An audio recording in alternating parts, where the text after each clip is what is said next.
Hello बच्चों, let's read this question. The question says match the column first with column second.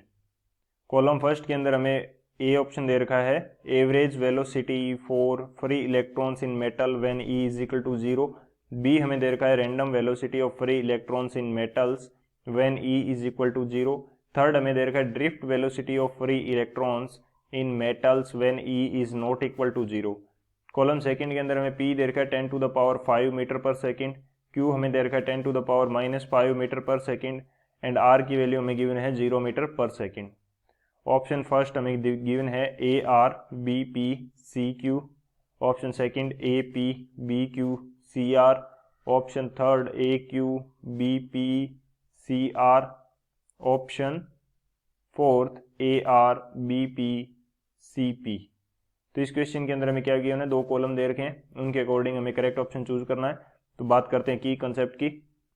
की concept की यदि बात की जाए तो की कंसेप्ट क्या होगा हमारे पास, वो देख लेते हैं हम लोग। हम बात कर रहे हैं किसी मेटल की, मेटल यानी कि एक कंडक्टर की बेसिकली बात की जा रही है। तो उसके अंदर इलेक्ट्रॉन्स की मूवमेंट, इलेक्ट्रिक फील्ड की एब्सेंस और इलेक्ट्रिक फील्ड की प्रेजेंस में किस प्रकार से होगी वो हम देखेंगे। तो यहाँ पे बात करते हैं कि मैं मान लेता हूँ कि ये मेरे पास कोई कंडक्टर है, ये मेरा क्या है, कोई कंडक्टर है। कंडक्टर है तो यदि कोई मेटल कंडक्टर हमारे पास है तो उसके अंदर क्या होगा, इलेक्ट्रॉन्स प्रेजेंट होंगे। इलेक्ट्रॉन्स जब प्रेजेंट है तो इसके अंदर हर जगह पे क्या है, इलेक्ट्रॉन प्रेजेंट है।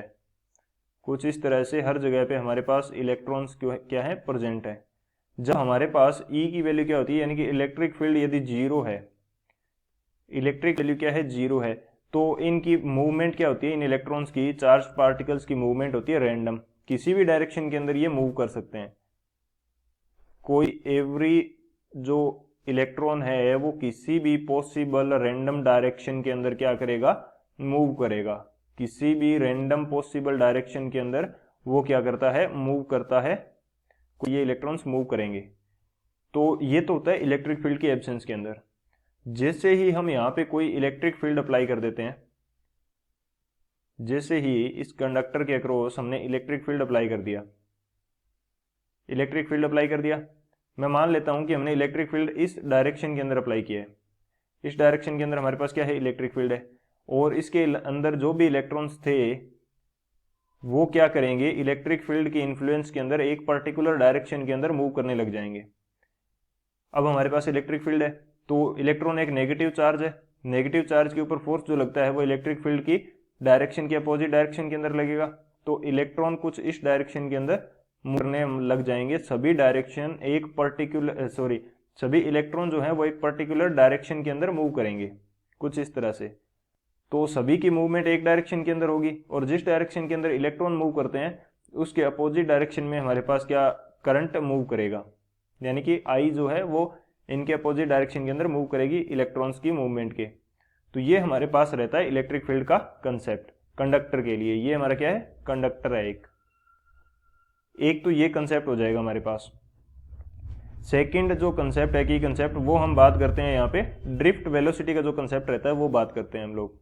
ड्रिफ्ट वेलोसिटी क्या रहती है, ड्रिफ्ट वेलोसिटी, ड्रिफ्ट वेलोसिटी ये हमारे पास क्या रहेगी, ये हमारे पास चार्ज्ड जो पार्टिकल्स हैं किसी मेटल के अंदर या कंडक्टर के अंदर, उनकी एवरेज स्पीड होती है या एवरेज वेलोसिटी होती है in the influence of electric field. ये क्या होती है, the average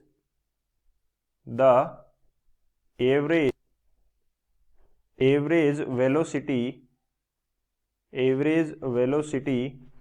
of charged particle, average velocity of charged particle due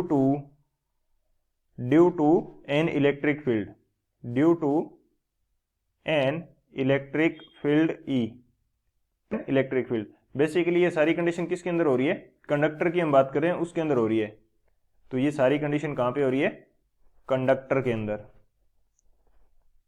तो ये हमारे पास ड्रिफ्ट वेलोसिटी रहेगी। यानी कि सेकंड जो केस हमने डिस्कस किया था जहां पे इलेक्ट्रिक फील्ड अप्लाई कर दिया, सभी इलेक्ट्रॉन एक पर्टिकुलर डायरेक्शन के अंदर मूव करने लग गए, तो यहाँ पे जो एवरेज वेलोसिटी होगी इन इलेक्ट्रॉन्स की वो क्या होगी, ड्रिफ्ट वेलोसिटी होगी। ये हमारे पास दो की कंसेप्ट रहेंगे। इन दोनों की कंसेप्ट की हेल्प से इस क्वेश्चन को सॉल्व करते हैं। तो अब यदि सॉल्यूशन की बात की जाए इस क्वेश्चन के लिए, तो वो हमारे पास क्या होगा, सॉल्यूशन हम देखते हैं according to the column first. Column first के अंदर हमें फर्स्ट स्टेटमेंट दे रखा है average velocity of free electrons in metals when E is equal to 0। जब हमारे पास इलेक्ट्रिक फील्ड नहीं है, इलेक्ट्रिक फील्ड क्या है, 0 है, तो सभी इलेक्ट्रॉन्स जो होते हैं वो रैंडम मूवमेंट करते हैं। सभी इलेक्ट्रॉन्स क्या करेंगे, एक रैंडम मूवमेंट करते हैं, तो जिसकी वजह से इनकी नेट वेलोसिटी क्या आती है, यानी कि एवरेज वेलोसिटी क्या आएगी, नेट एवरेज वेलोसिटी इनकी आती है 0। क्योंकि पर्टिकुलर डायरेक्शन तो है ही नहीं, कोई किसी भी डायरेक्शन के अंदर मूव कर रहा है, किसी भी पॉसिबल डायरेक्शन के अंदर मूव कर रहा है, जिसकी वजह से इनकी एवरेज वेलोसिटी क्या आती है इस कंडीशन के अंदर, वी एवरेज जो आएगी यहाँ पे वो क्या आती है, 0 आती है एवरेज वेलोसिटी। ये प्रैक्टिकली डिफाइन किया गया है कि वी एवरेज इस कंडीशन के अंदर हमारे पास 0 आएगी, क्योंकि मूवमेंट क्या हो रही है, रैंडम हो रही है। तो ए जो है इसके अंदर हमारे पास कौन सा ऑप्शन आ जाएगा, ए है उसके अंदर आ जाएगा हमारे पास आर। ए के अंदर क्या आ जाएगा, आर आ जाएगा। एक तो ये कंडीशन हो गई हमारे पास। सेकंड जो है वो हमें दे रखा है random velocity of free electrons in metals when E is equal to 0।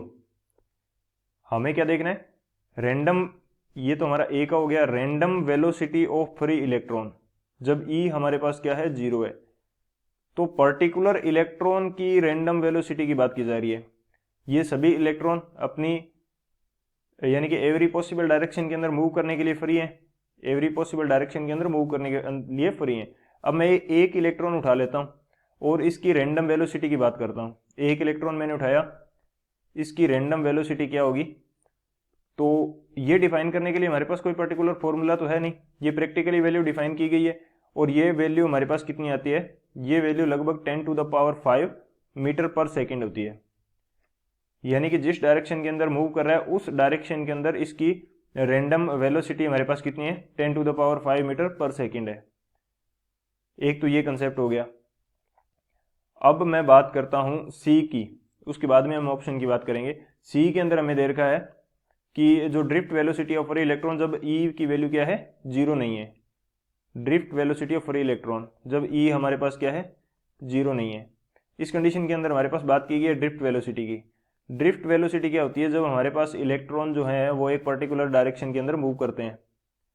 जब इलेक्ट्रिक फील्ड होगा तो सभी इलेक्ट्रॉन कंडक्टर के अंदर एक पर्टिकुलर डायरेक्शन के अंदर मूव करेंगे, पर्टिकुलर डायरेक्शन के अंदर मूव करेंगे, तो उस वेलोसिटी को क्या बोला जाएगा, उस एवरेज वेलोसिटी को क्या बोला जाएगा, ड्रिफ्ट वेलोसिटी बोला जाएगा, ड्रिफ्ट वेलोसिटी। तो ड्रिफ्ट वेलोसिटी जो है वो कम होनी चाहिए रैंडम वेलोसिटी से। रैंडम वेलोसिटी से कम क्यों होनी चाहिए, क्योंकि रैंडम तो था जब तो सभी इलेक्ट्रॉन किसी भी डायरेक्शन के अंदर मूव करने के लिए क्या थे, जो थे फ्री थे, किसी भी डायरेक्शन के अंदर मूव करने के लिए फ्री थे। लेकिन अब हमने इलेक्ट्रिक फील्ड अप्लाई कर दिया तो एक पर्टिकुलर डायरेक्शन के अंदर ये मूव करेंगे। तो इनकी एवरेज वेलोसिटी किस प्रकार से निकलेगी, ये निकलेगी v1 plus v2 plus v3 plus n तक बाई जितने नंबर्स ऑफ इलेक्ट्रॉन है, यानी कि n नंबर ऑफ इलेक्ट्रॉन है, तो ये आएगी इस कंडीशन के अंदर v average. v1 v2 v3 ये क्या है, पर्टिकुलर इलेक्ट्रॉन की इलेक्ट्रिक फील्ड की इन्फ्लुएंस के अंदर वेलोसिटी है, ये कंडीशन है हमारे पास। तो ई की जो हमारे पास ड्रिफ्ट वेलोसिटी है उसकी वैल्यू रैंडम वेलोसिटी से कम आएगी, क्योंकि वहां पे तो रैंडम वेलोसिटी के अंदर तो किसी भी डायरेक्शन के अंदर मूव कर रहे थे। लेकिन जब हमारे पास ये जो इलेक्ट्रॉन है, एक बार इस इलेक्ट्रॉन को देखो, ये आगे की तरफ मूव कर रहा है, लेकिन जब हम इलेक्ट्रिक फील्ड अप्लाई कर देते हैं इस डायरेक्शन के अंदर, तो इसको कहां पे मूव करना पड़ेगा, पीछे की तरफ मूव करना पड़ेगा। तो इस इलेक्ट्रॉन को पीछे की तरफ मूव कराने के लिए ज्यादा फोर्स की रिक्वायरमेंट होगी, तो वहां पे क्या होगा, जो एवरेज वेलोसिटी होगी वो डिक्रीज कर जाएगी। नॉर्मल सी बात है, जब अपोजिट जा रहा था इलेक्ट्रॉन, उसको घुमा के दूसरी साइड मूव करवाएंगे तो हमारे पास डबल फोर्स की तो रिक्वायरमेंट होगी। पहले तो उसकी पहले वाली डायरेक्शन की मूवमेंट को रोकना होगा, उसके बाद में उस पर्टिकुलर डायरेक्शन के अंदर इसको मूव करवाना है। तो रैंडम वेलोसिटी से ड्रिफ्ट वेलोसिटी कम आएगी। तो ड्रिफ्ट वेलोसिटी की जो वैल्यू आती है वी डी की, वो हमारे पास कितनी रहती है, प्रैक्टिकली जब डिफाइन किया गया तो ये वैल्यू हमारे पास थी 10⁻⁻5 मीटर पर सेकेंड। ये हमारे पास कंडीशन रहती है ड्रिफ्ट वेलोसिटी की। तो अब ड्रिफ्ट वेलोसिटी यानी कि सी ऑप्शन के अंदर कौन सा आएगा, वो आ जाएगा क्यू। सी ऑप्शन के अंदर क्या आ जाएगा, क्यू आ जाएगा। इसलिए मैंने बी ऑप्शन का जो एक बार था वो छोड़ दिया था, तो सी के अंदर क्या आ जाएगा, क्यू आ जाएगा। और बी के अंदर क्या आ जाएगा, बी के अंदर हमारे पास पी आ जाएगा। बी का मैंने पहले क्यों छोड़ा था, ताकि ड्रिफ्ट वेलोसिटी को समझने के बाद में वो इजीली समझ में आ जाए हमारे पास। तो कौन सा ऑप्शन करेक्ट हो जाएगा यहाँ से, ए के अंदर आर आएगा, बी के अंदर क्या आएगा, ए के अंदर आर आ जाएगा हमारे पास। ए के अंदर तो आर ही आ रहा है, देख लेते हैं एक बार फिर से। ए के अंदर आर आ रहा है, बी के अंदर पी आ रहा है, सी के अंदर क्यू आ रहा है। ए के अंदर आर, बी के अंदर पी, सी के अंदर क्यू, यानी कि फर्स्ट ऑप्शन जो है वो हमारा करेक्ट हो जाएगा। So option first is the final answer. I hope you understood it well. Best of luck. Thank you.